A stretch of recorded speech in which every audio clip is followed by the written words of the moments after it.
Good evening and welcome everybody to another edition of Two Guys on the Mic. I'm one of your hosts, Ron Pierce, and I am the only host today as Big Sean is indisposed. He has a prior engagement, so he can't be with us right now. However, you got me. I don't know if I'm going to be as entertaining. I don't know if I'll be as argumentative. I hope I'm not on the show arguing with myself. But I'm not sure how this is going to go. I've done it by myself before in some previous shows. So it's been a while, but I'm going to give it a go today. You guys are stuck with me. But I wanted to make sure that we got some content out. I wanted to make sure that we got the show in before this weekend. This weekend is actually a pretty big sports weekend. We have, of course, the Browns versus the Chargers on Sunday. We also have a huge heavyweight fight between Tyson Fury and Dionte Wilder coming up on Saturday night. We'll touch on that a little bit, and we'll also talk about Ohio State. But there's a couple of other college football games that are pretty big going into Saturday, and I might touch on those just a slight bit because I'm actually kind of excited for some of the things. And we also have the baseball playoffs. I know here in Cleveland we're not as into it as probably we would be if the Tribe were in it. But nonetheless, it is October, which means it is Major League Baseball playoff time. So this is just a full weekend of sports. So what we want to do, or what I want to do, is to get into this Browns game as quickly as possible because I don't have anybody to talk to. It's just me. So before I get started, you'll probably see me look down a lot. I got my computer up. I have my notes out. I tend to have notes anyway, but I'm probably pretty heavy on the notes today because it's just me. So I have to make sure that my content and everything is right, and I have enough to have a decent show. You know what I mean? Also, right before I get started, I want to put this out there. We're playing the Los Angeles Chargers in LA.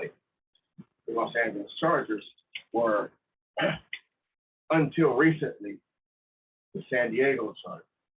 I have a very tough time not calling not calling new teams their old teams. I tend to always go back to whatever their old name is. So every time I mention the whole name, I'm going to try to say the whole name every time. See how many times I either hesitate or how many times I actually call them the San Diego Chargers. So let's roll. Let's get it. So this weekend, as I stated earlier, there's a pretty big football game happening in Los Angeles between my Cleveland Browns, my 3-1 Cleveland Browns, tied for first place, by the way, and the Los Angeles Chargers. They are 3-1 and tied for first place as well. They played on Sunday at 4 o'clock our time, 1 o'clock out west. This team, the Chargers, they're pretty loaded. They're pretty intimidating defensively. They can be intimidating on offense as well. They have a lot of weapons. They do a lot of things really well. And it generally starts with their offense, with their quarterback on offense. Right? Their quarterback, Justin Herbert, is one of the new young guns in the league. I think between him and Josh Allen out of Buffalo, these two guys are looked upon as basically the new or newer blood in the NFL. You got your new, big time quarterbacks, franchise quarterbacks, guys that'll be more than likely carrying teams to deep in the playoffs, if not into championships. What the expectations these guys are. And I'll be honest with you, they so far seem to fit that bill. They seem to handle those situations. So them being uh, Herbert and Josh Allen. But specifically now, I'm talking about I'm talking about Justin Herbert. Justin Herbert is a problem. He's a big kid. He's 23, but he plays the game. He looks in the game. He looks like he's 32, and he's been in the league for 12 years, not 2. You know, this kid is a monster, and we're going to have a problem with him. And definitely, we're going to have a problem with it if we don't get to him on Sunday. So we'll start with last week. Last week was the first game I've watched of the Chargers. I haven't watched any game like in its totality until last week, their Monday night game against the Raiders. The other games, I saw pieces and parts of it, and I definitely have seen highlights of their games. So last week I sat down and I wanted to watch this team play. I wanted to see what they did well. I knew that they did a lot well, but I wanted to see what they did well. They were playing the Raiders. They were at home in SoFi Stadium, beautiful freaking stadium. From what I understand, it may be the best stadium in the league. Beautiful freaking stadium. However, it was half filled with Raiders. Let's not forget the Raiders were just in LA not too long ago, but Raiders fan travels well. So it looked like kind of a road game for these guys, and it sounded like a road game early on. Justin Herbert just dealt with whatever he needed to deal with and made that game his game by the end of it. It was clear that he was the best quarterback, especially on Monday, between he and Derek Carr, and it was clear that his team was the better team on Monday. And that's what we're getting ready to roll in. So on this past Monday, Justin Herbert, you know, he got sacked a couple times. He got hurried. The Raiders have a pretty decent defense and a decent front line. They do a pretty good job of getting pressure. And it showed early on. They batted down a few balls. They got a couple pressures on him. They definitely got a couple sacks. And it made things a little bit difficult for him early on. And he just eventually figured it out. Like I said, he still looks like a savvy vet. He doesn't look like a rookie who maybe has never done this or maybe hasn't been in this specific situation multiple times. He looks like he's done this a million times. Like he could do it in a sleep. And you just saw he just kept at it, and he just, you know, yeah, I got sacked last time, or we did a 3-and-out last time. Then the next thing you know, he's got a 5-play drive. Then you saw him, you know, knock something downfield. He's just going to keep coming. So you have to disrupt his rhythm. You got to figure out a way to disrupt his psyche. And definitely on the physical side, you got to touch the dude up. He is very, very adept to, he reads the field well. First of all, let me start there. He reads the field well. He doesn't have a quote unquote favorite receiver where he just leans into this one guy 10, 12, 15 times. Now he can. I just don't know that that's what his strongest suit is. I believe his strong suit is reading the field, going through his progression, and finding the best individual who should get the rock. Now, that doesn't mean that he doesn't know who his hot guys are. It doesn't mean that he doesn't know where his mismatches are. What it means is if he looks at that mismatch or he looks at that hot and it doesn't look right, he tends to be smart enough to just look it off and go to the next read. He's been that good. So he's very, very, very adept to, you know, going through his progression and finding the right person. He spreads it out really, really well. He really does. And I don't want to like talk so glowingly of it. It makes it sound like he's the second coming of Joe Montana or Tom Brady. I think he can be beat. I think he can. I think we can force him into some mistakes. And I'm just being honest. This kid looks really, really good from what I've seen and from where he's come from in this short period of time. So he likes to spread it around. But who does he like to spread it around to? Who does he have offensively that should worry us or should bother us? Well, let's start with Keenan Allen. He's a vet. He's been around. I call him Mr. Reliable. He just seems to be one of those guys that every year he's probably going to get you about 90 catches, 80 to 95 catches, 1,000 yards, 12 touchdowns, 9 touchdowns, somewhere in that range. He's just one of those guys that's going to come back next year. He's going to probably put up the same numbers or similar. That's who he is. That's who he's been. He's done it for multiple years. And he's done it with different quarterbacks as well. So it's just his MO. It's just who he is. I like Keenan Allen. And these guys, Keenan Allen and Mike Williams, another reliable receiver who's starting to kind of come into his own. When he came out of college, everybody was super high on him. Everybody thought, he was going to be great right out the gate, and he kind of was, and he had to work that transition.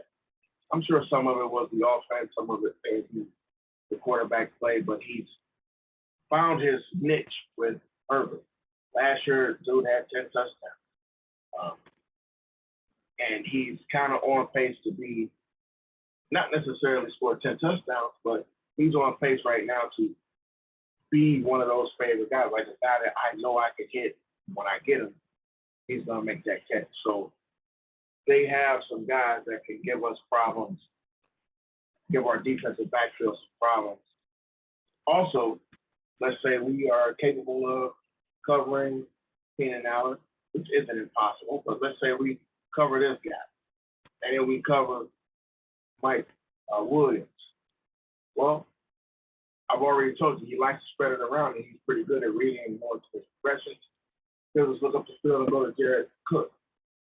Again, another very reliable, another very competent tight end who's been around the league for multiple years. He's been on multiple teams. It's probably not a coverage or a scheme that he hasn't played through or played in or learned and can see it from the line. And he gave the Raiders fits last year. He kind of torched the Raiders. Like, I almost believe that he was the start of the Raiders kind of unraveling. They couldn't cover the middle of the field at all. And that's where Jared Cook, Jared Cook had 6 catches for 70 yards and a tug. So that's a pretty solid haul for a tight end.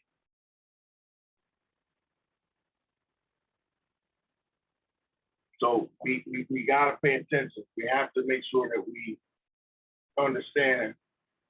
And why am I going over this so much, so hard, so deep? Because these guys are going to be, we're going to hear these names all day. And that's when you say, all right, well, we got this guy covered. We got that guy covered. We also got this guy covered down the middle. We got this kid coming out of the backfield, Austin Eckler, who is a dual threat. Just like Kareem Hunt is our dual threat, this kid is a dual threat. He can beat you over the top. He's fast, he's shifty, he can run, he can break tackles, he can block if you need to stay in the pass block. They have a lot of pieces and parts to that offense that are beyond basic, beyond competent. These guys are really good at what they do. And Justin Herbert makes them at least somewhat better, because that's what your quarterback has to do. That's what he should do. And these guys actually pull that off. If there's a weakness to me, that weakness exists in that offensive line. It's not that they're bad. They're not bad. They're just not good. Those guys are not good. excuse me, they're just not great. They're not great. I'm sorry. They're not bad. They're just not great. Like they're not. If our offensive line was 100%, they're not as good as our offensive line.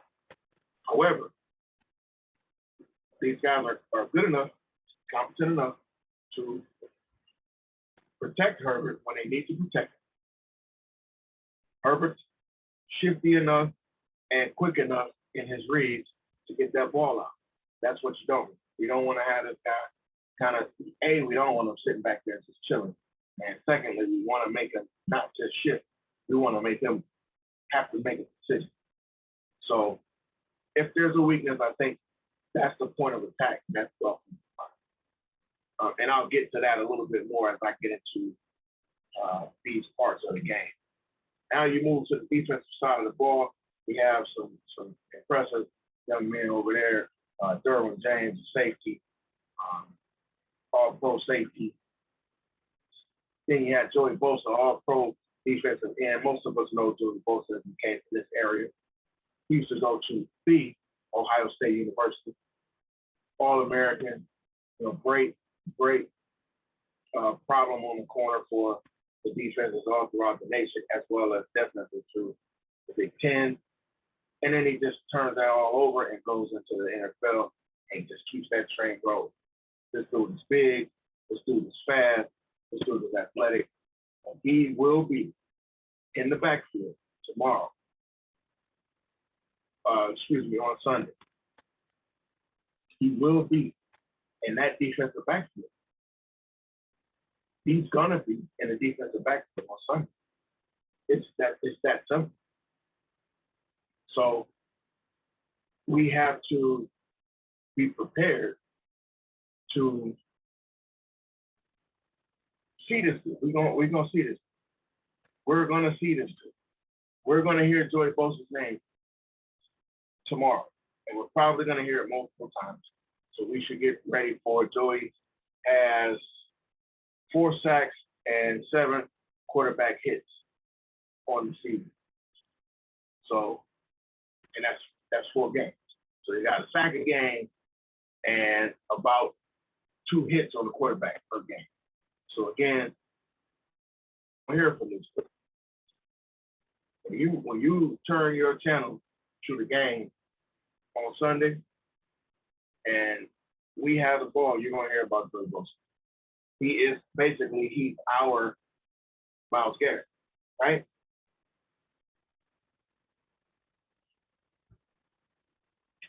Again, it's not that we can't get past these guys, because we can.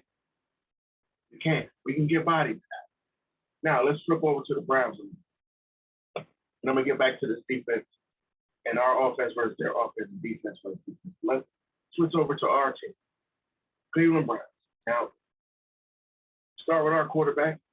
We all know that Baker had a really tough game last Sunday. Probably one of the worst games, definitely the worst game he's had this season. One of the worst games we've seen him have in a bit. It's been a bit. Baker's been playing decent football. He's actually played pretty well in some games too. And he's definitely played well enough to not lose us games. So, and I know that's going to sound a little bit weird. People are going to be like, hey, what? Almost like I'm trying to take a shot at Baker. I'm not. I'm just being honest, because I've actually kind of started to come to certain revelations. And I'll get to that a little bit later as well.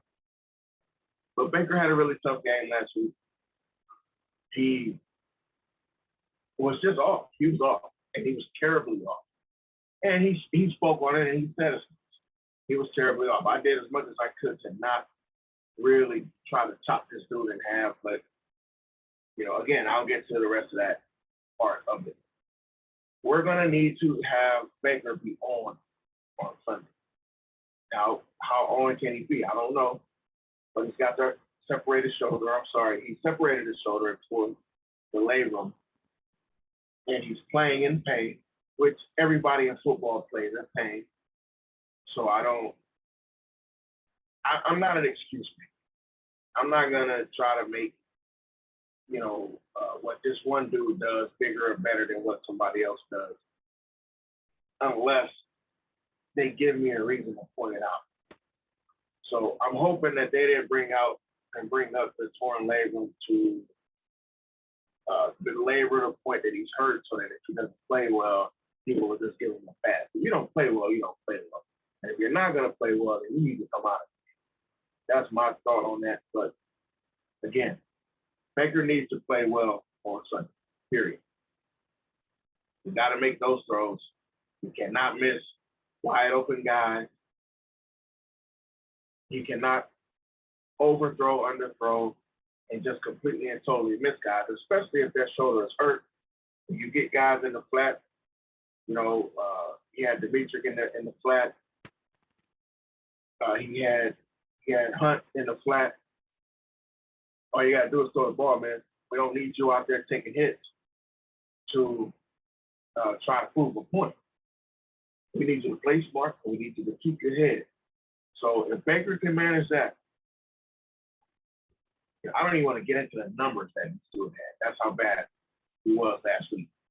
But if Baker can do what we need him to do on Sunday, he can do it. Now, I have some encouraging parts to our offense. Of course, the running game is the running game. But the other encouraging part to this offense is Odell Beckham. Odell looked really good last week. I mean, this dude was open a lot. He was open a lot. Like, they had a real tough time, Minnesota did, in covering. Now, I mentioned Derwin James earlier. I'm not sure where they're going to be putting OBJ, but I'm quite sure wherever OBJ is, Derwin James will be hanging over the top. So it's an opportunity for some of the other guys, DPJ, to step up.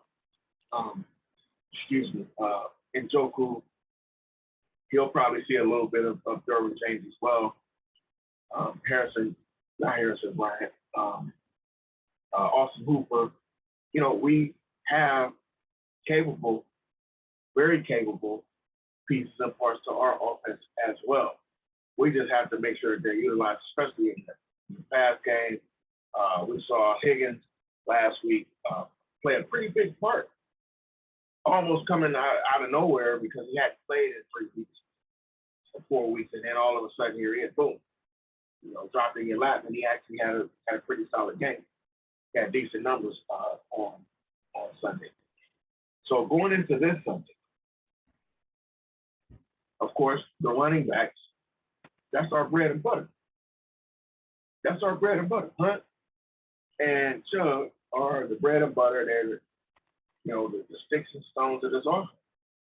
And if they can keep it going, if they can keep running, and if they can keep running downhill, and they can keep averaging, 6 yards a carry, I believe? Somewhere close to 6 yards a carry. Last week he averaged, is that right there? Clearly. Yeah, last week we averaged 6 yards a carry. So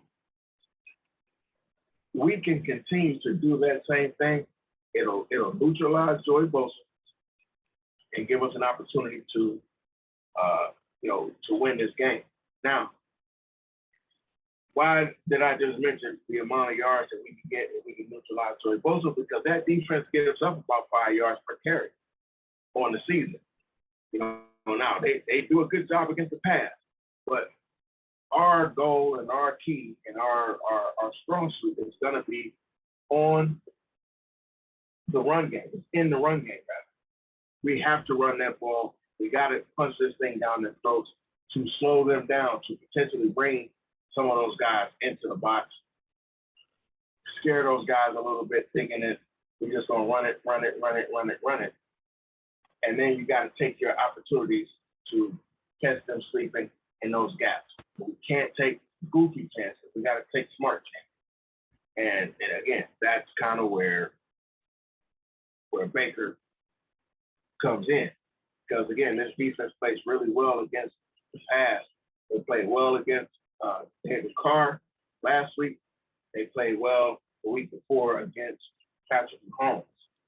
Both of those quarterbacks are equally good, if not better than Baker Mayfield, just on a talent line. I don't think David Carr is better than Baker, but people will put them about the same or close to the same. We already know Patrick Mahomes is better than Baker. If you don't think that Patrick Mahomes is better than Baker, then stop. Okay? Just cut it out.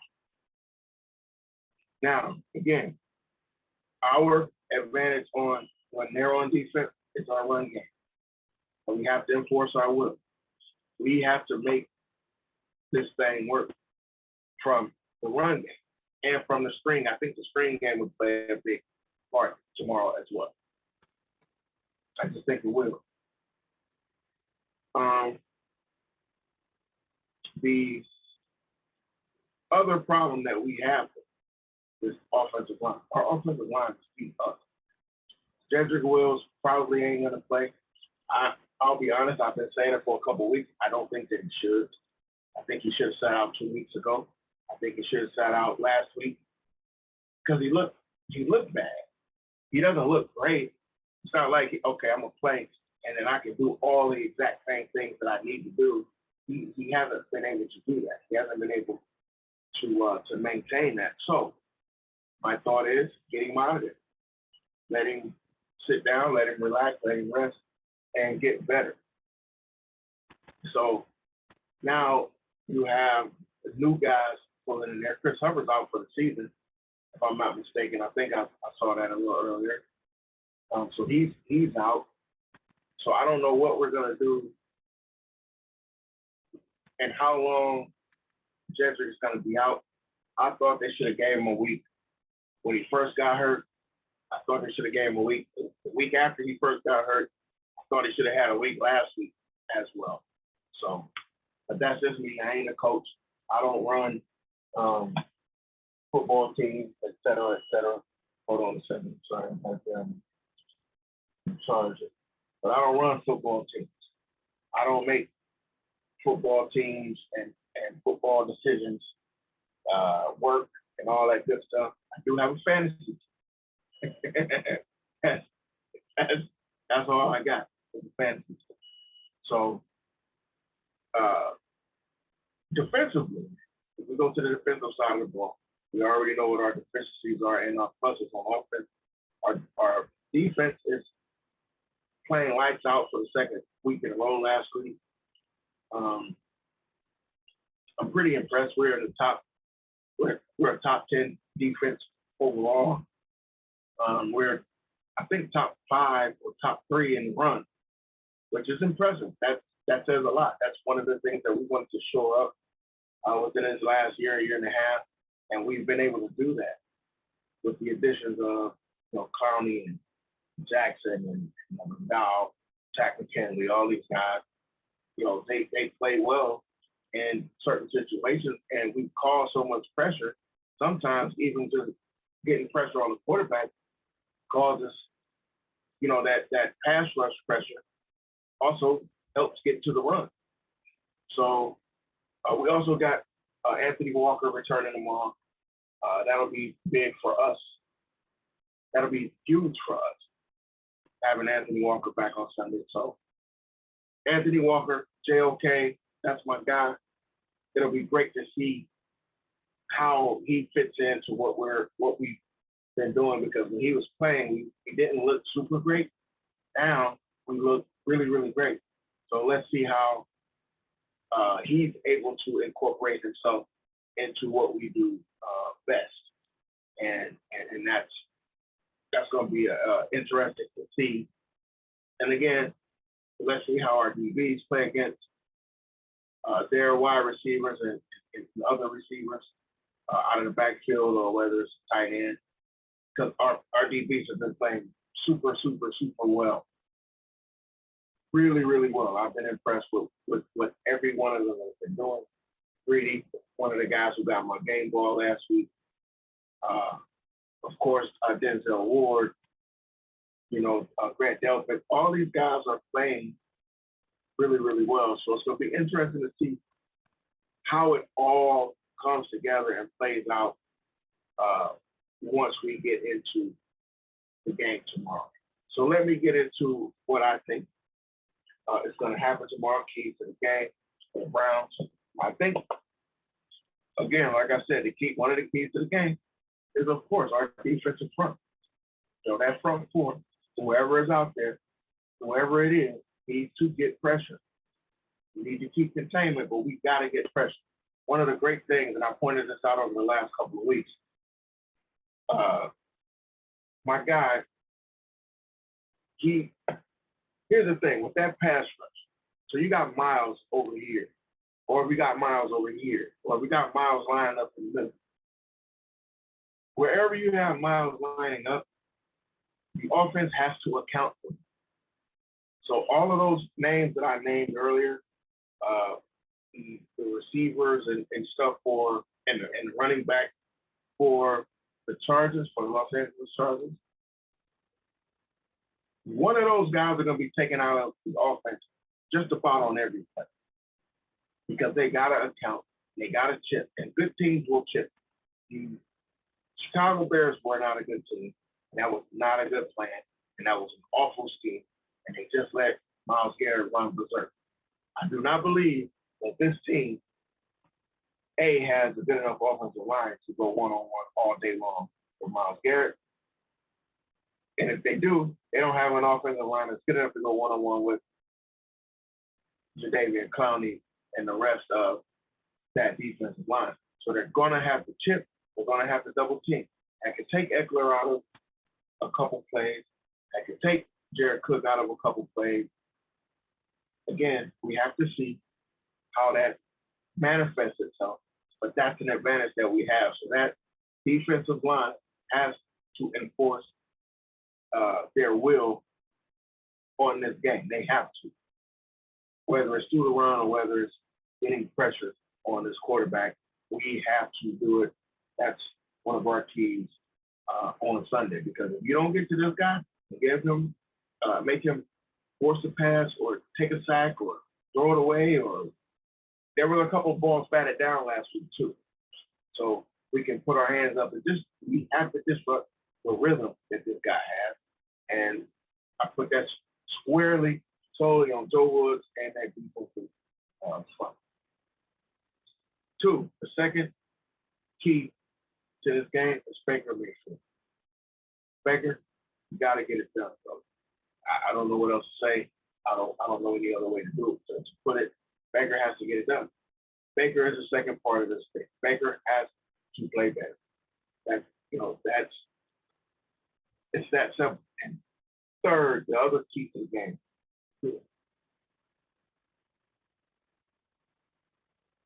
The other key to the game is the offensive line. Offensive line, I don't know how well we're gonna play, but we gotta grit this one out. We gotta give the run game enough room to run, and we gotta give Fake enough time to get those passes off. So those are my three keys. Both of the lines of Baker Mayfield. All of that stuff has to go well in order for us. So let me move on into my picks for tomorrow. My pick for the game, for Sunday's game, and for the first time in a while,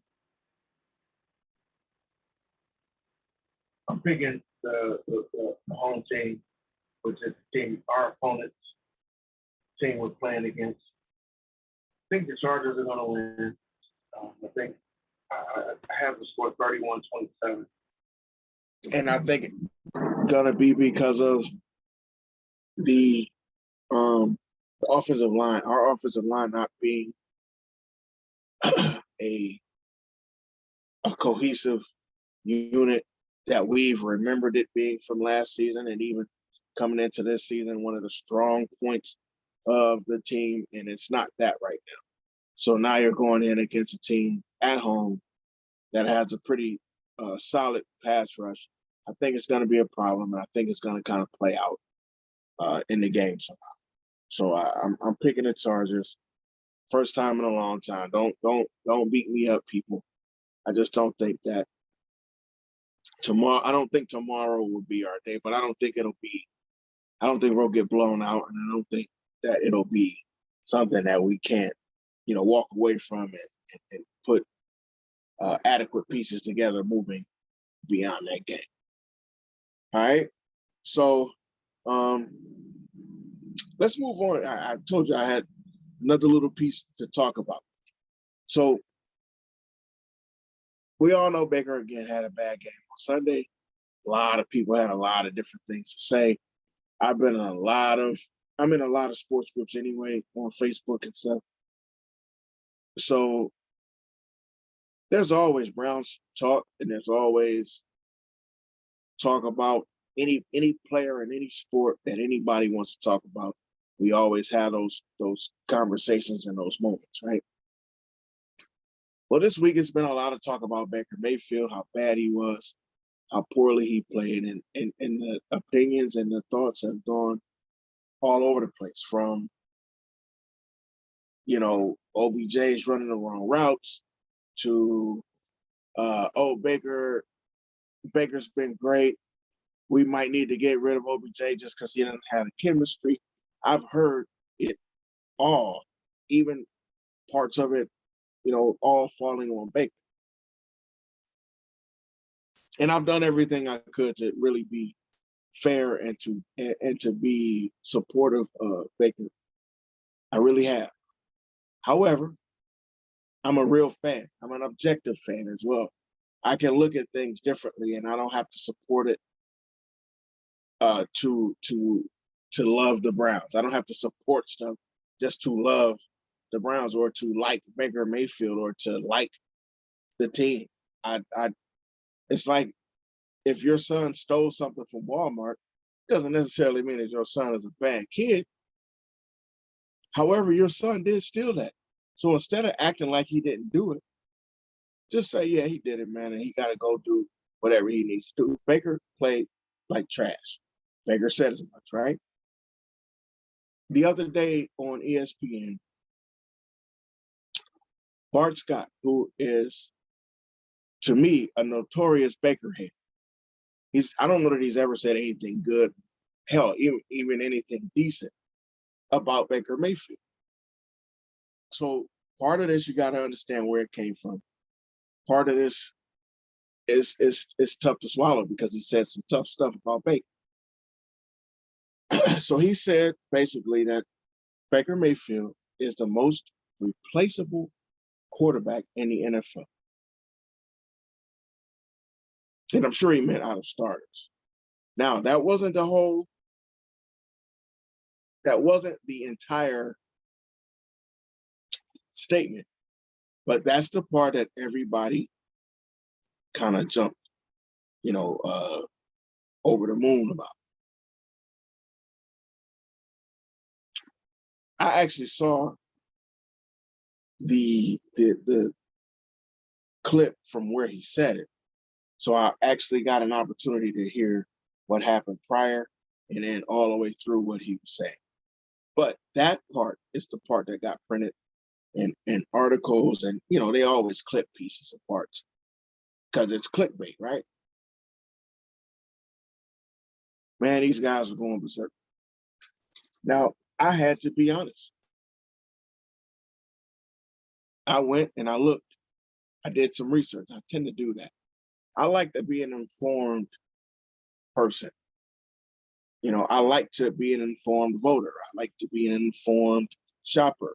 I like to be an informed parent. I want to know what's happening so that I can, I think it's only fair.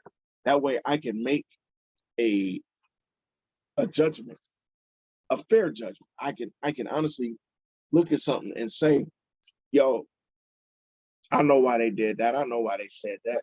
I know where that came from, et cetera, et cetera. So I listen, and I can't wait to ask Sean this. So I looked up Baker's actual numbers from this season, not from last season, this season. I didn't do that. Now, here's the thing. Before I get into his numbers, and this is Baker has to, and I say this all the time, Baker has to do better, right? Guys like Bart Scott, guys like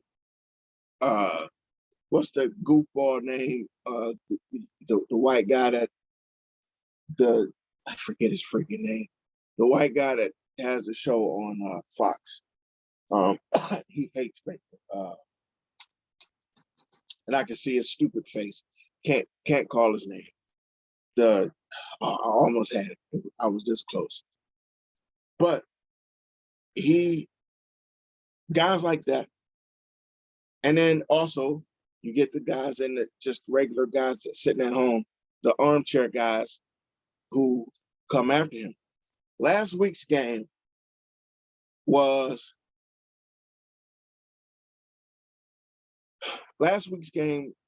Baker Mayfield's milkshake game, I call it. Y'all remember that song by Khalees? It was his milkshake game. And for those of you who don't know, in the song, Khalees says, "My milkshake brings all the boys to the yard." Well, how in the hell and what does the milkshake have to do with Baker Mayfield? The reason I said this is his milkshake game is because he played so poorly in this game. His play brought all the haters to the yard. All the guys who've been quiet for 2 or 3 weeks showed up. They all had something to say. All of them rose up a little bit, like, oh, see. Now, I don't ever consider myself to be a hater. I'm actually a fan of Baker. I think that Baker is our quarterback, and I think we got to route it out and see what happens. And I came to that conclusion after watching what I watched last season, especially during the second half of last season and into the playoffs. The first game wasn't an awful game. The second game wasn't the first game was actually pretty decent. The second game wasn't awful. The third game wasn't awful. The fourth game was atrocious. So what did I just say? First game wasn't a bad game, pretty good. Second game wasn't great, it was decent. Third game wasn't bad, it was decent. Fourth game was trash. So we really haven't had a really good game from Baker. We haven't. The question is, why the hell not? What are we still waiting on? He's in the second year of this offense, right?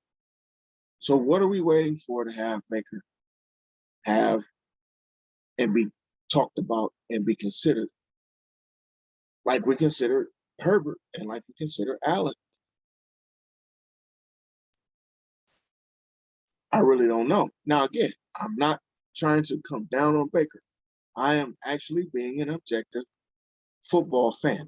I'm leaving my Cleveland Browns fandom back there. I'm not in my feelings. I'm out of my punk ass feelings. So I want you guys to be out of your punk ass feelings and look at this objective.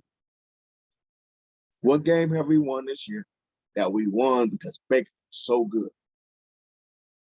I don't think we have. That doesn't mean that we won't over the course of the rest of the season, just to this moment.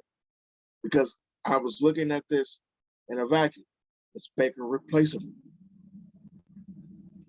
And looking at his numbers, this dude has a QBR of 40.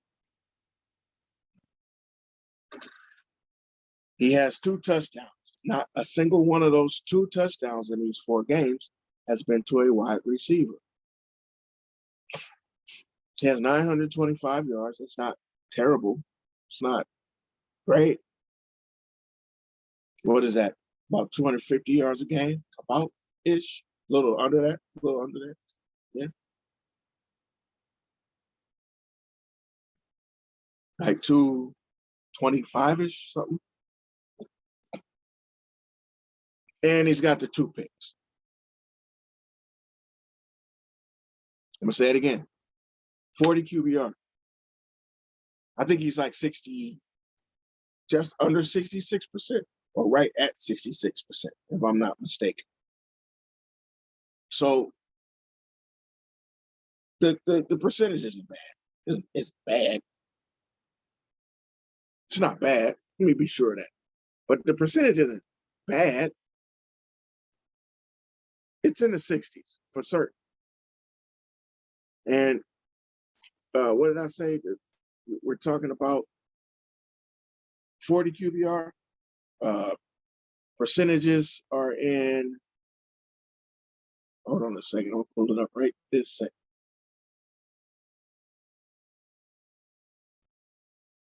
And of course, because I said what I wanted, it went to something totally different. Totally different.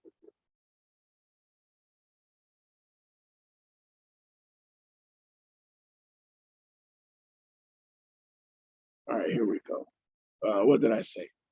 I said it's right at or right under. So he's at 65, 0.655. So that's 66%, right? Not awful. It's not awful. It's not. But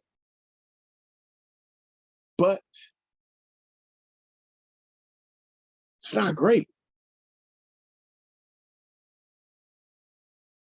It's not. I don't care what nobody says. That's not great.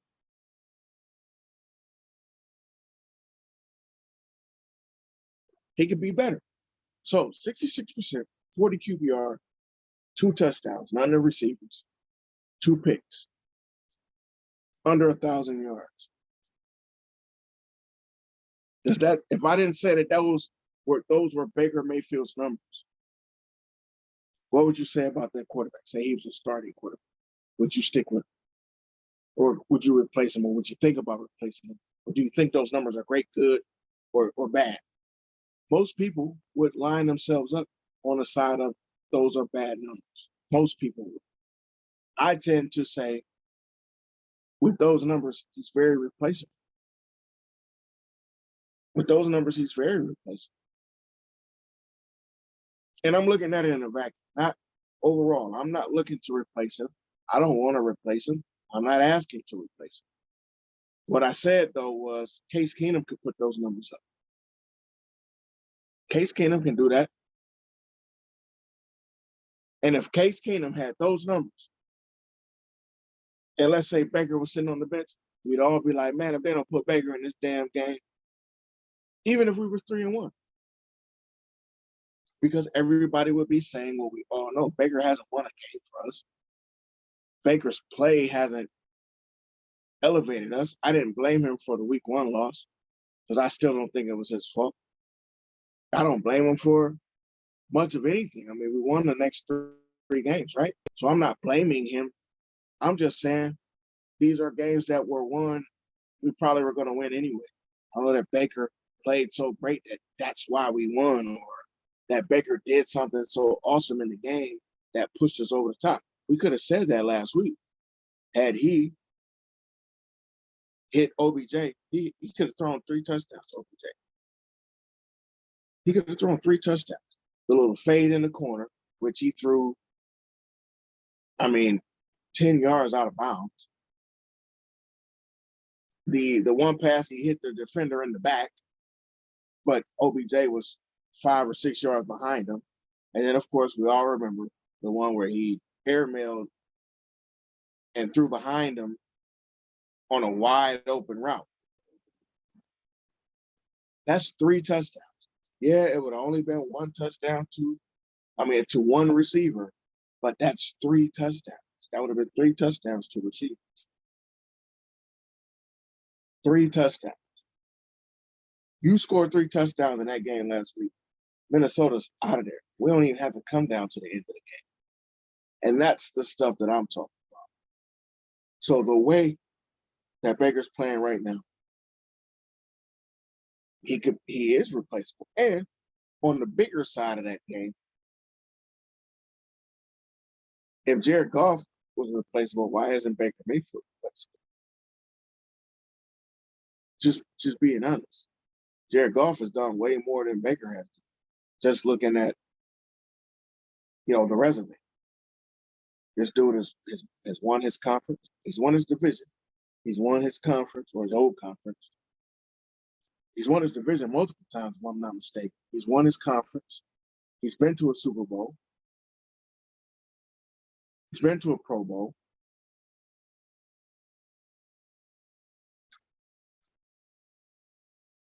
Tell me where I'm wrong. Tell me when I get cold. You know what I mean? So again, I'm not bashing Baker. This is a very intriguing conversation to me.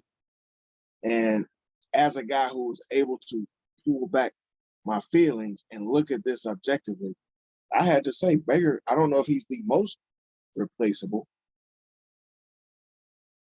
but I had to look at it and say, man, damn, this dude is very replaceable, especially with these first 4 weeks. And if he's hurt, and if he's so hurt that it's affecting his throwing or it's affecting how he plays or you know what his mechanics are and how he uncorks that ball, then what would it hurt to put him on the sideline just to let him get some rest and let Case Keenum play? What would it hurt? What would it hurt? But I guarantee you, if he gets, it's a very good chance that damn shoulder is going to get hurt on Sunday playing against this defense if we don't, especially with this offensive line. It's a very good chance. So we got to figure this thing out. We got to pick up the pieces. And Baker, again, you got to do better. I'll tell you something that one of my bosses told me. Man, you do great work. But you got to take the thoughts out of other people's mind about you not doing what you're supposed to do. Like, you got to take that argument away from you. Doesn't mean that you ain't doing your job. Doesn't mean that what you do ain't been good enough.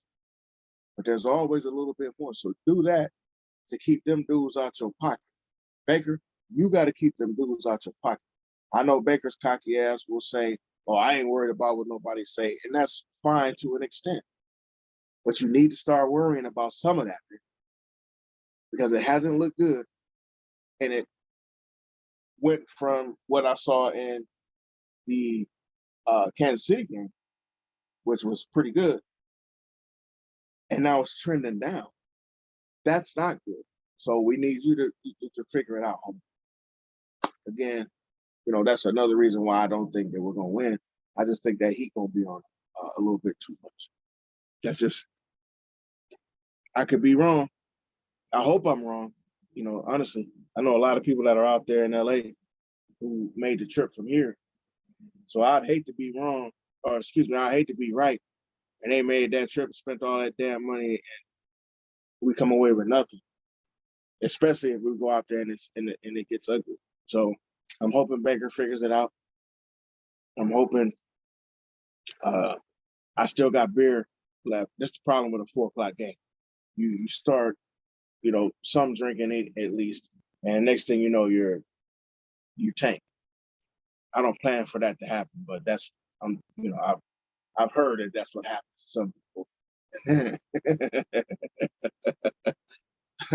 All right, let's move on a little bit. So Ohio State played Maryland. They played Maryland on Saturday, and I don't know that there's much to talk about. We should win that game. We should win that game easily. We should win that game big. That's my expectation.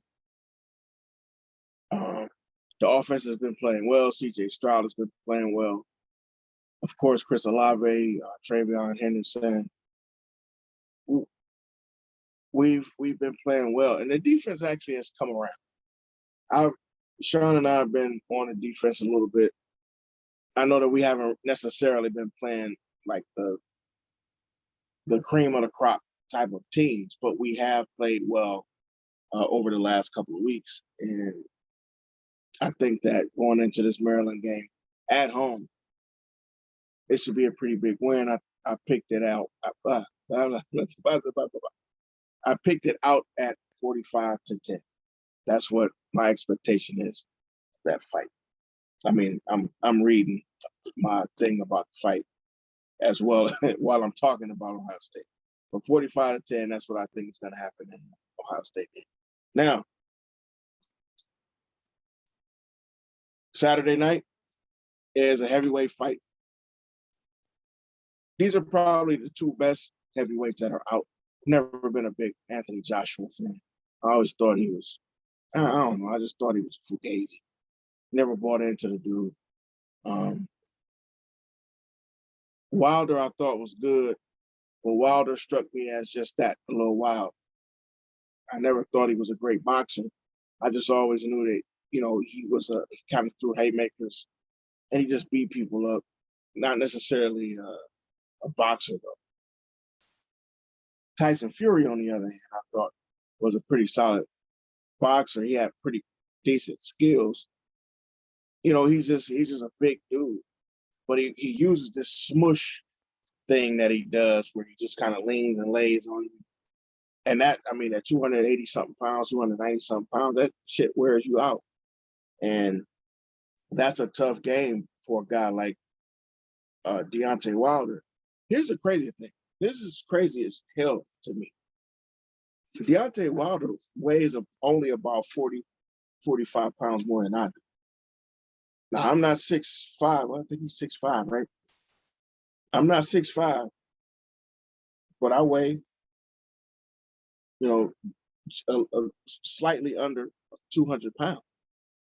So it's crazy to see how big that dude is and think, man, that's only 30, 40 pounds. I could be there in a minute. Ain't that crazy that I could be considered a heavyweight?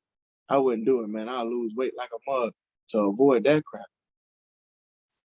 I ain't trying to fight.